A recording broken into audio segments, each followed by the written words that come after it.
Somos mais do que vencedores em Cristo Jesus, porque Ele nos amou. Não tem outra explicação. E só porque Ele nos amou.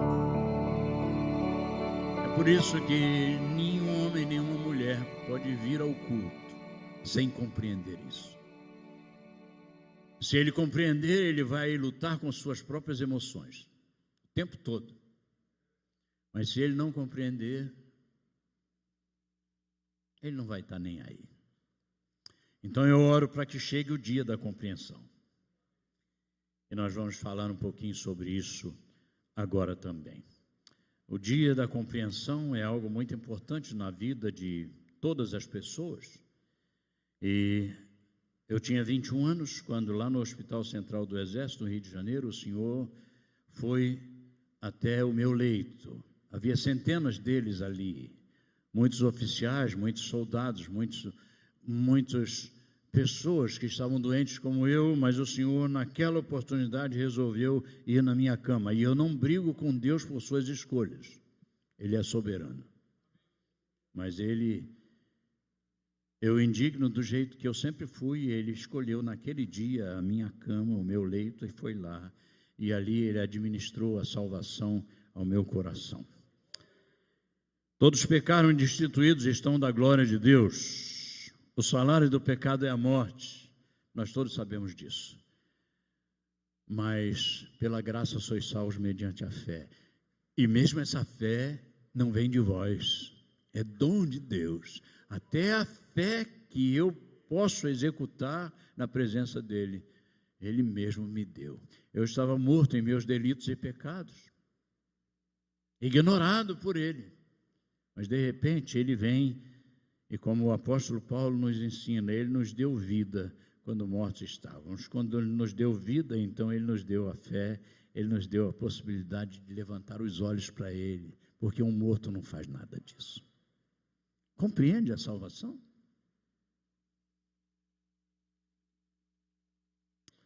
Se você não está compenetrado nisso, você ainda não entendeu.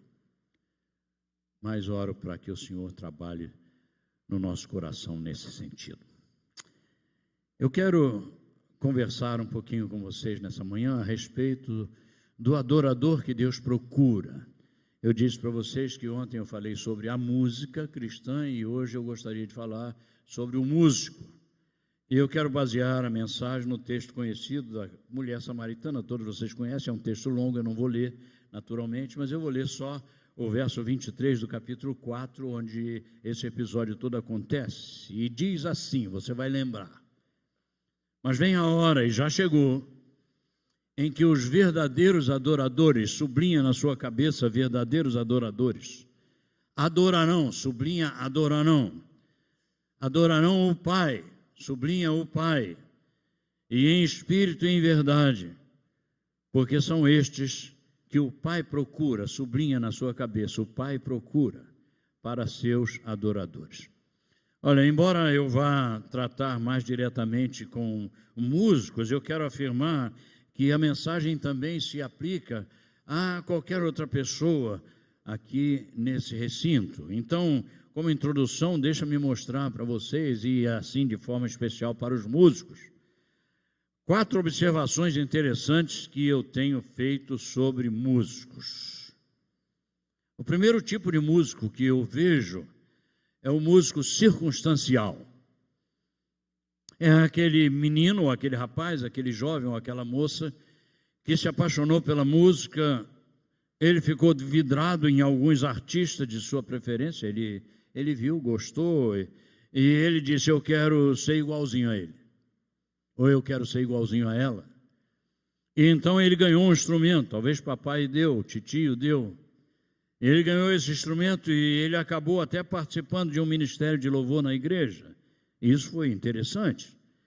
Mas o tempo passou e as outras atividades de sua própria vida fizeram-no deixar isso de lado e aquela paixão esmoreceu, acabou. E ele deixou a música para lá e seguiu num outro caminho, uma outra profissão. O segundo músico, que eu chamo do músico profissional, ele também apaixonou-se pela música um dia. Ele também teve um instrumento que ganhou ou comprou, ele estudou com muita vontade, com muita determinação, e ele teve algumas chances e aproveitou essas chances, dedicando-se sempre com muita prioridade a isso, e ele está tocando por aí, profissionalmente, porque fê-lo muito bem, e ele está por aí em algum lugar. Mas o terceiro músico, eu chamo de um músico profissional crente.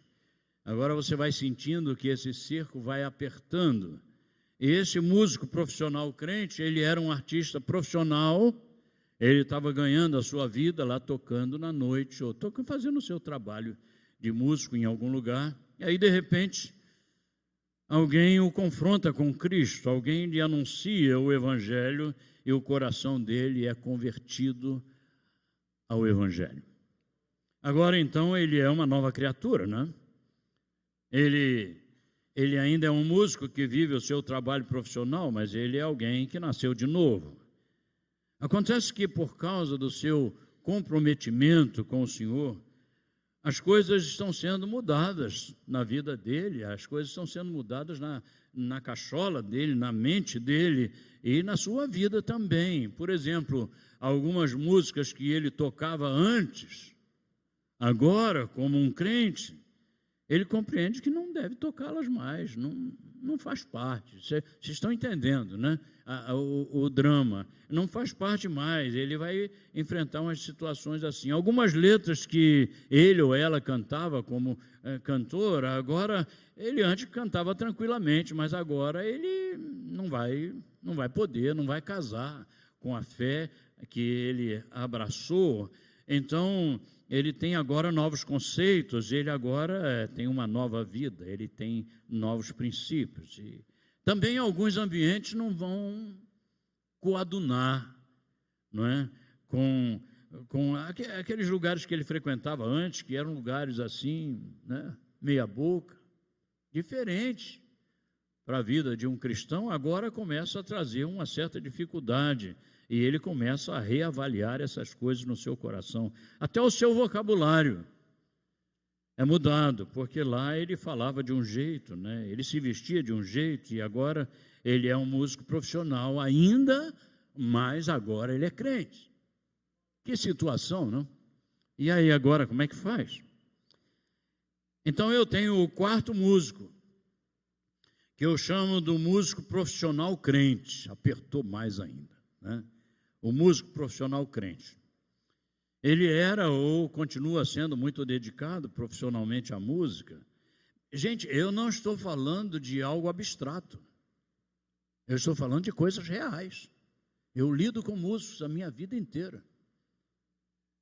Então, a gente conhece esses talentos aí, nessas viagens, para cima e para baixo. A gente sabe que o sustento da vida deles gira em torno disso. Eles não aprenderam a fazer outra coisa, eles são músicos.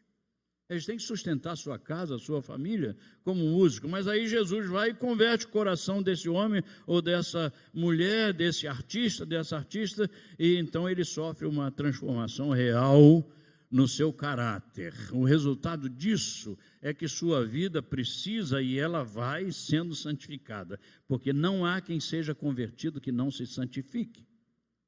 Se alguém não se santifica é porque nunca foi convertido. Essa é uma explicação claríssima, não é? Ninguém pode dar aquilo que não tem. Então, se não há transformação é porque não nasceu de novo.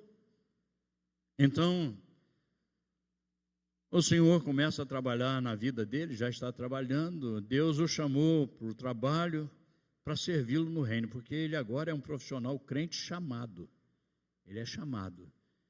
E agora a situação fica difícil, mas ele precisa atender a esse chamado. E o que esse músico deve fazer? Pergunto eu. Eu sei que isso vai pesar no coração de alguns de vocês. Você, com toda certeza, deverá obedecer ao Senhor, obedecer a Deus e entregar a si mesmo e o seu talento diante do Senhor, não é? Talvez nesse momento alguém dirá, mas como é que eu vou ser sustentado, pastor? Eu estou tocando na noite e o Senhor chamou-me para a sua obra, eu quero ir, mas é isso que eu sei fazer. E quem vai me sustentar? Quem vai me ajudar?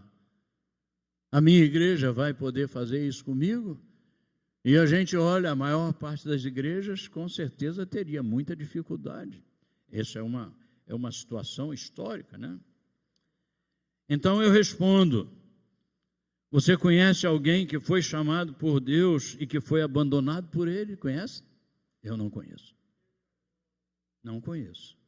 Se o Senhor o chamou, meu amigo, fecha a sua mala e vai obedecer ao Senhor. Você sabe qual é o meu salário? Eu não tenho salário. Eu vivo pela fé. Sabe quantos anos eu tenho? 7,3. Pergunta... Obrigado, pastor. É uma bênção. Boa palavra. Boa palavra. Ai, que coisa jóia. Mas é verdade. Às vezes eu fico pensando assim, rapaz, mas você não tem um plano de saúde? Não, não tenho. Mas devia ter. Devia, Deus falou comigo diferente. Eu tenho um trato com Ele. Você acha que Ele vai me abandonar? Ou você acha que Ele é menos fiel do que um plano de saúde? É? Você acha que... Eu não estou dando conselho para ninguém aqui, por favor. Eu estou falando um trato que Deus fez comigo, lá na cama daquele hospital. Ele diz, você me serve e eu cuido de você. Então, esse não é um conselho para ninguém aqui nessa oportunidade. Mas eu tenho 7,3, eu tenho uma família muito bonita, eu tinha 3 filhos, um filho e 2 filhas, né? E 6 netos. E eu agora, pela misericórdia do Senhor, a coisa aumentou. Como é que aumentou? Aumentou. Por quê? Porque no dia que eu estava casando, escuta essa, no dia que eu estava casando, o Senhor me deu mais 3 filhas e mais 3 netos. Então agora eu tenho quantos filhos e quantos netos? Agora eu tenho 6 e 9 netos. E quero ter bisneto. Pastor, eu quero ter bisneto. Me ajuda em oração nesse sentido. Mas o Senhor não deixa a gente, não. Ele não nos abandona. Então, se Deus está chamando você é um músico, fecha a sua mala e vai. Ah, mas escuta, eu sou músico e o Senhor está me chamando para ir fazer um trabalho lá numa igreja na África. Meu amigo, obedeça e vá. E o Senhor cuidará. Deus cuidará de ti por toda a vida, na dor, na lida, e vai por aí adiante, né? Então, com certeza, a visão do chamado da obra faz a gente enxergar diferente, até mesmo os reais valores da nossa manutenção. Então, cuidado, o inimigo sempre lhe oferecerá mais, porque ele é enganoso. Ele sempre oferecerá picanha, mas é inimigo.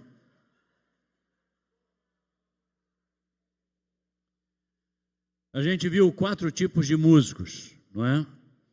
Mas aonde estão os adoradores que Deus procura, que foram citados aqui nesse texto? Onde é que eles estão? O que tem me levado a esse questionamento, meus irmãos, é a tão conhecida expressão Deus procura.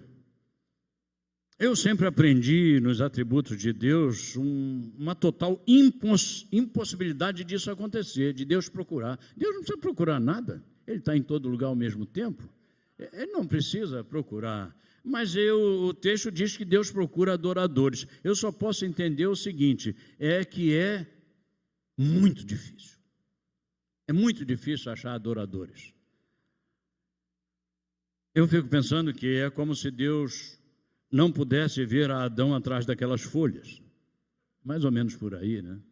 E ele precisa, Adão, onde estás? Como se ele não soubesse. É o mesmo lance aqui, não é verdade? Mesma coisa. Porque ele conhece toda a nossa vida. Mas o que eu tenho entendido nessa expressão Deus procura é exatamente que Jesus realça para nós que há uma imensa dificuldade, uma dificuldade muito grande em achar adoradores. Adoradores não são feitos em 5 minutos. Adoradores não são feitos porque sabem músicas. Adoradores não são feitos porque batem palma. Adoradores não são feitos porque se levantam, porque se ajoelham. Adoradores não são feitos assim. Se alguém me perguntasse qual é um dos maiores problemas na área de louvor e adoração na igreja em nossos dias, eu não hesitaria em responder que é a confusão entre ser músico e ser adorador. Com toda certeza.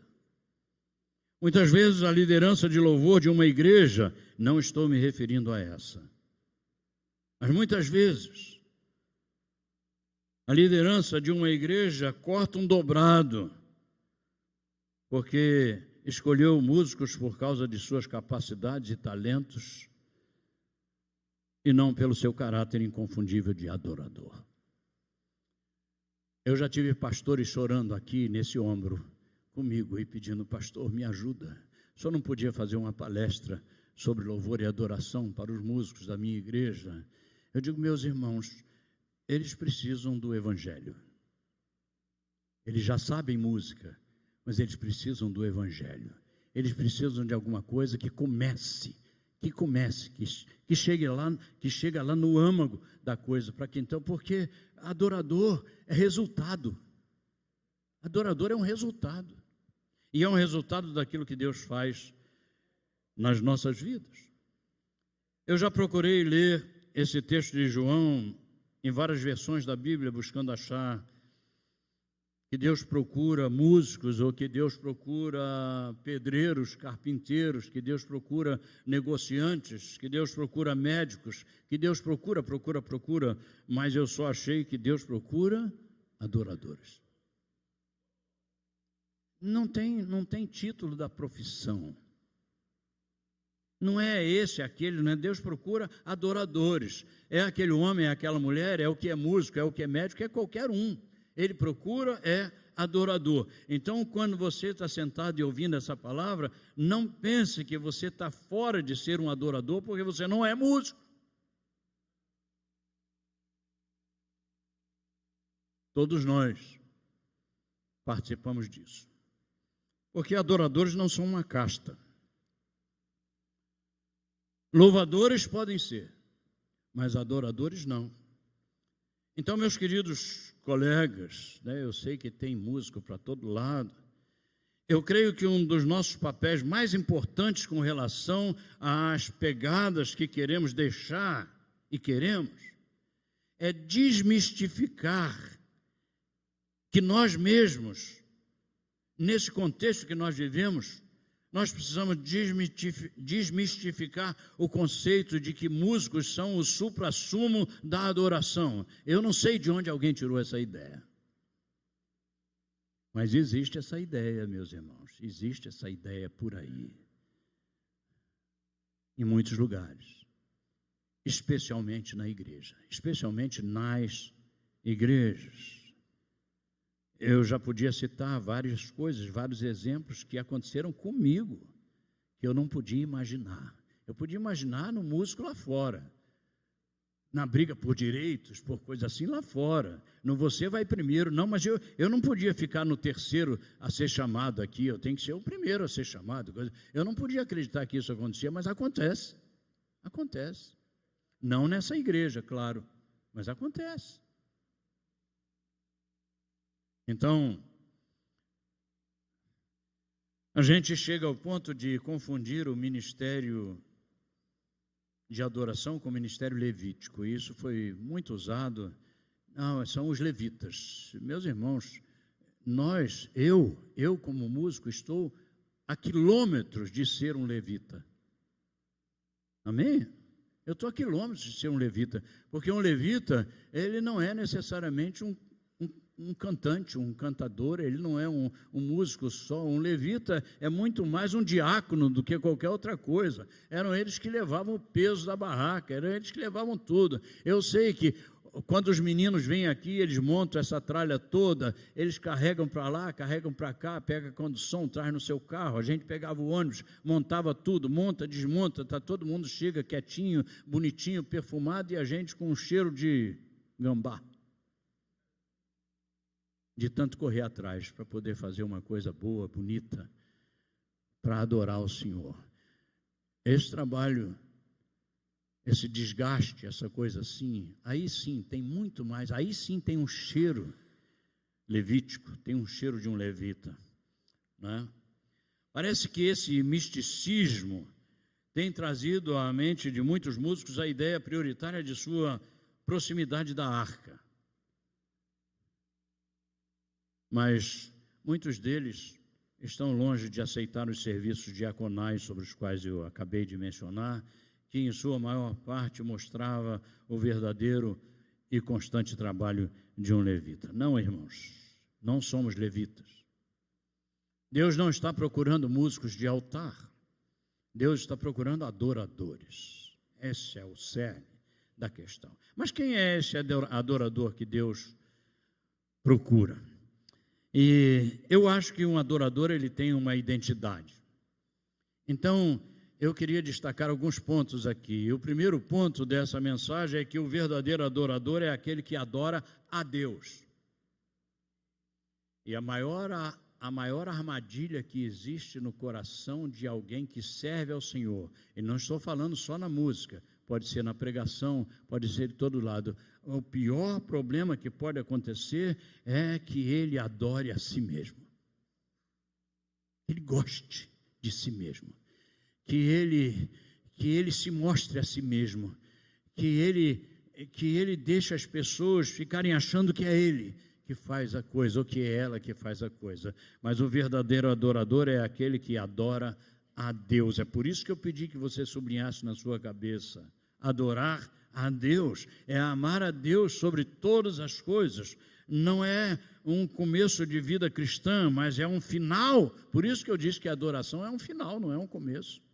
É resultante, é resultado. É fruto de um relacionamento, de um convívio, de uma obediência e confiança. É sem dúvida alguma a prova, eu diria, de maturidade cristã de alguém que anda com o Senhor no seu dia a dia. O que Jesus quer enfatizar aqui é que o ponto mais alto da verdadeira adoração acontece quando o alvo de sua adoração é Ele, é o Senhor. Mas na sequência do ensino, Jesus mostra que isso não acontece de qualquer jeito. Hoje eu estava tentando lembrar uma parte de uma letra que Jesus, o Senhor me fez um convite. Como é que é a música mesmo, meu bem? Não fez um convite. É da música Pescador. Aliás, não vou falar nada, que eu vou cantar ela daqui a pouco. Então vocês vão ver depois. Mas a sequência desse ensino de Jesus nos mostra que a coisa não acontece de qualquer maneira, mas há um segundo lugar, há um segundo ponto aqui, que é o verdadeiro adorador é aquele que está em Cristo e Cristo nele. Isso é muito importante, porque a gente pode muitas vezes ter essa ideia, eu estou em Cristo, então a gente faz em nome de Jesus, em nome de Jesus, em nome de Jesus. Mas é interessante que o Senhor Jesus nos remete a duas características da essência de adorador. E eu quero chamar a sua atenção aqui que ambas estão ligadas por uma pequenina palavra que se chama em.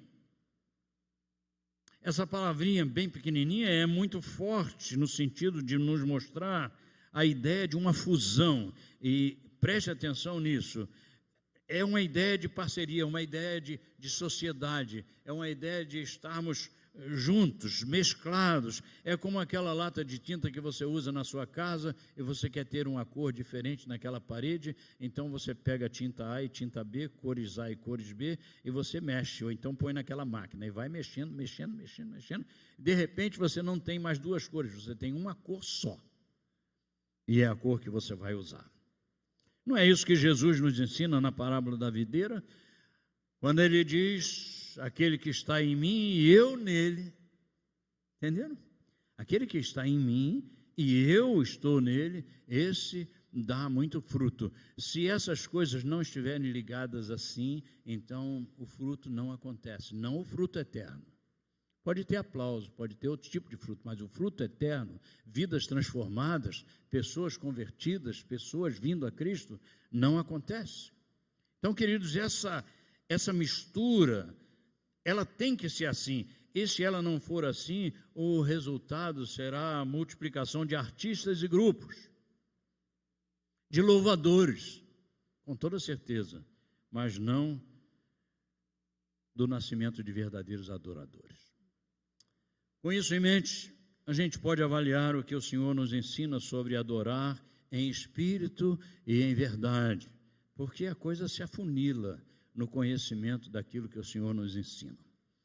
Eu creio que o adorar em espírito nos conduz primeiro a um nascer do Espírito, e é esse nascer do Espírito que é mostrado aqui em João. O que é nascido da carne é carne, e o que é nascido do Espírito é Espírito. Não adianta, essa luta de carne e espírito sempre acontecerá, e nós só seremos regidos pelo Espírito quando ele estiver em nós, quando ele tiver domínio sobre a nossa vida. Então eu quero concluir dizendo que o verdadeiro adorador é aquele que é nascido do Espírito Santo. Não há adorador que não seja nascido do Espírito Santo. A Bíblia diz que os mortos não louvam.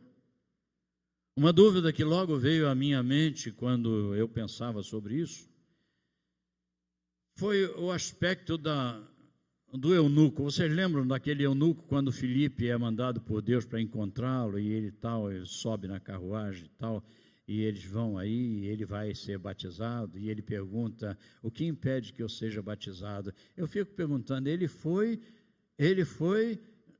e ele ia muitas vezes adorar, longe, muito longe de casa, mas sabe o que eu tenho certeza que acontecia com ele? Ele fazia tudo isso e ele ainda não era convertido. Por quê? Porque agora, quando ele vem, nesse momento que ele está ali na carruagem, ele diz, rapaz, eu ainda não entendi, e não entendia mesmo, porque então lhe é mostrada a palavra, e uma pessoa só é convertida quando ela entende a palavra. Deus não salvará quem não pensa. Mas é só levantar a mão, entregar a vida para Jesus, aí, oba, estamos nessa. Não. Se você não entender o recado da palavra de Deus, babau. Não funciona assim. Você sabe por que muitos casamentos não dão certo? Porque não se entenderam antes. Tinha que conversar tudo antes. Tinha que acertar os pontos. Eu tenho que saber as coisas. Para onde eu vou? Será que ela topa aí também? Toparia, não toparia? Como é que é? Todos esses acertos aqui, eles vêm de pensar, de pensar. Aí você acha assim, para eu ter um sócio eu tenho que pensar, e eu tenho que ver o que a Bíblia diz sobre sociedade. Se eu tenho que casar, eu tenho que pensar, porque a Bíblia fala sobre casamento. E se eu tenho que ir para o céu, acha que não tem que pensar? Se a vida eterna, que não tem fim, não me leva a pensar, é claro que tem que pensar.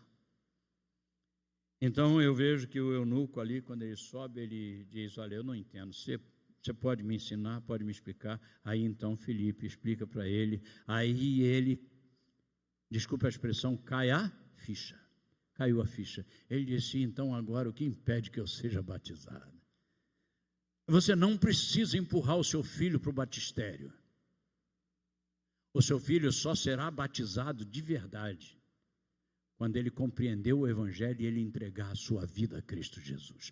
Você pode orar pelo seu papai e pela sua mamãe a vida inteira, mas ele só será salvo quando ele compreender o Evangelho e ele pessoalmente entregar a sua vida a Cristo Jesus. O Evangelho não é uma festa de distribuição de balas e doces.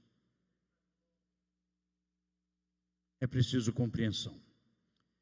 Então, a conversão daquele homem aconteceu de verdade quando ele conheceu a palavra. Quem já foi nascido do Espírito está vivendo a santificação, assim como quem não está vivendo a santificação não nasceu de novo, como eu já falei para vocês. Há muitos músicos que não são adoradores. Eu sinto muito em fazer essa afirmação, porque já fui um músico não adorador durante 21 anos da minha vida. Não 21, porque eu faço música desde que eu era criança.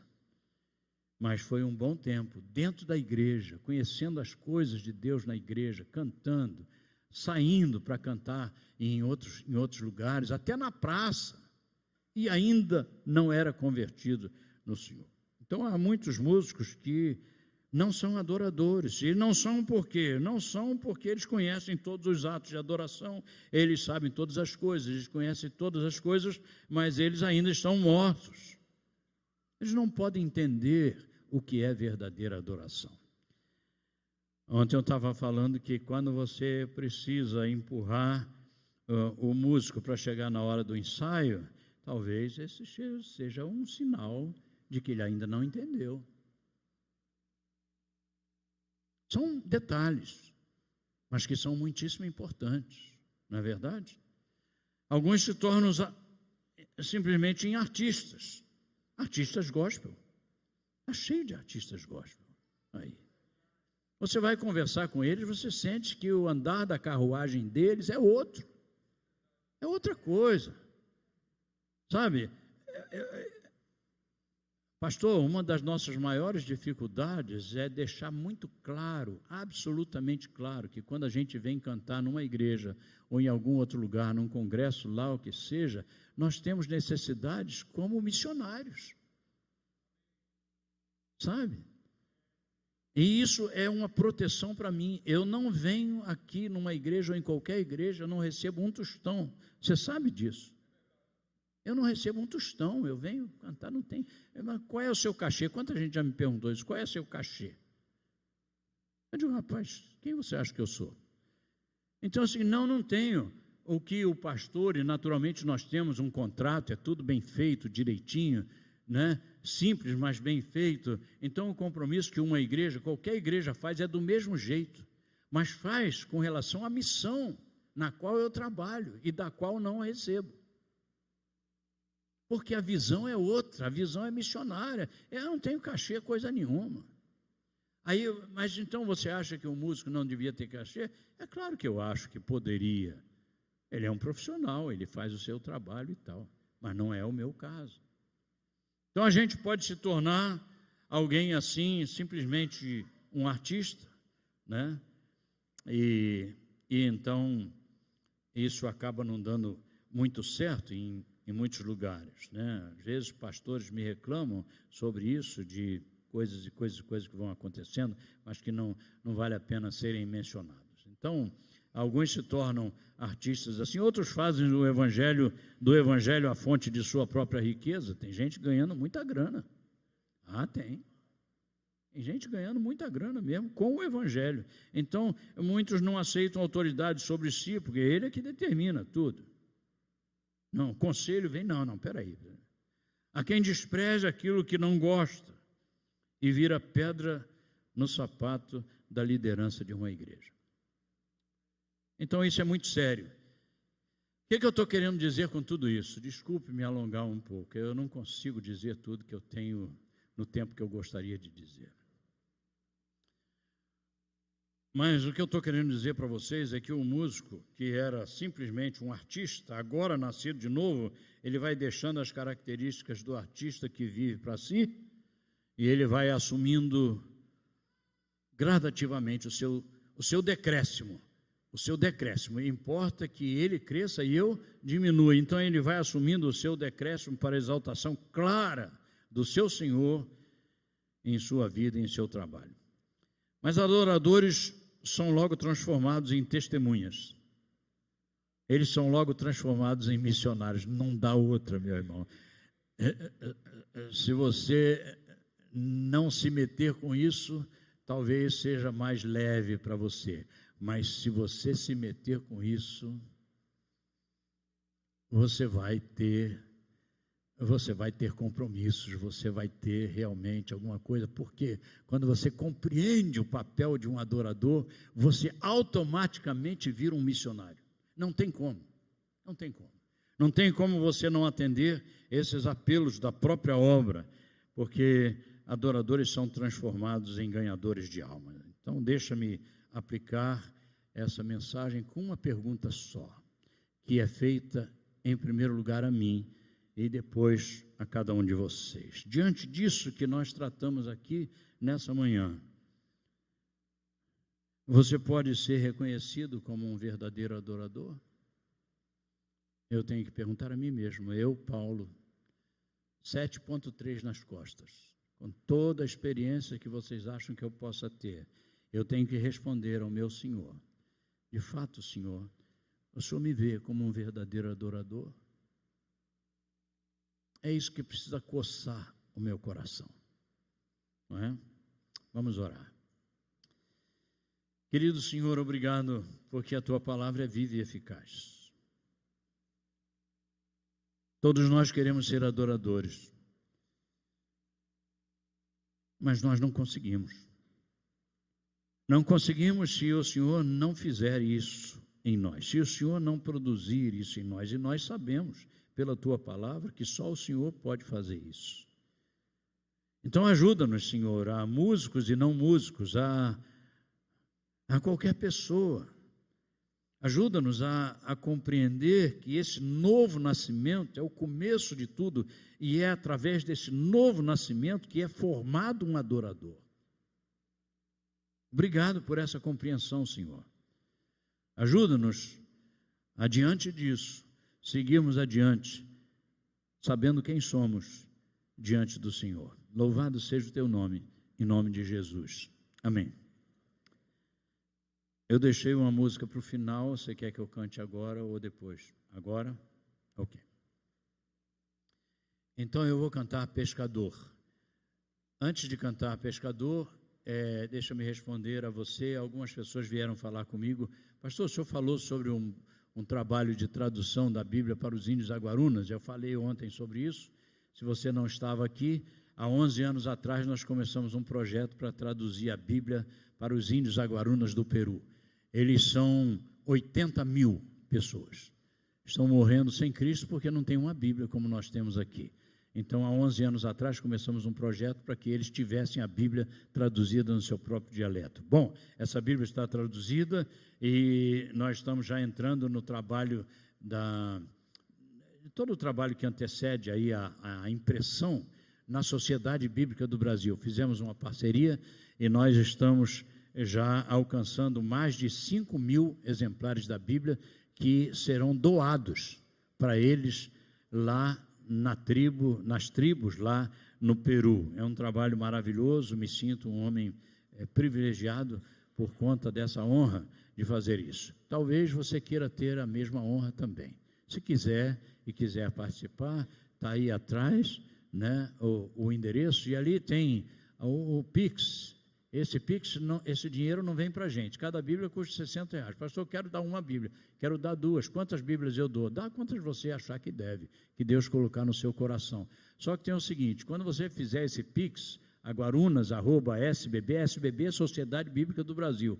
Quando você fizer esse Pix, não vem para o Logos, vai direto para a Sociedade Bíblica do Brasil. Eu não vou nem saber, só vou saber depois do gráfico que eles me mostram, naturalmente, de onde nós estamos. Eles precisam de muito mais do que 5.000 Bíblias. E quem pode ajudar é o povo de Deus. São adoradores porque já compreenderam o que é missões, tá bom? Então está aí, fica o endereço para você.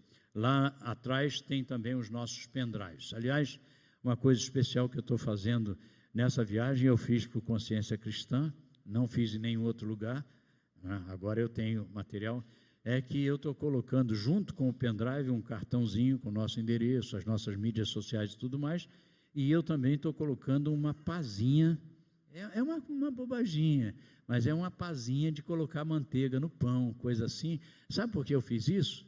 E eu botei lá o carimbinho do Logos, eu fiz pessoalmente, 1 a 1. Eu fiz 1 a 1, carimbando com carimbo quente. Quem já fez isso sabe como é que é. Eu carimbei 1 a 1 ali, bota, esquenta no fogo e bota ali 1 a 1. Sabe por quê? Porque eu quero estar na sua casa. Eu quero que quando você pegar aquela pazinha para passar geleia ou manteiga ali no pão, você lembre do Logos e você diz: vou orar por esse pessoal. É estratégico mesmo, mas é estratégia missionária. Ok?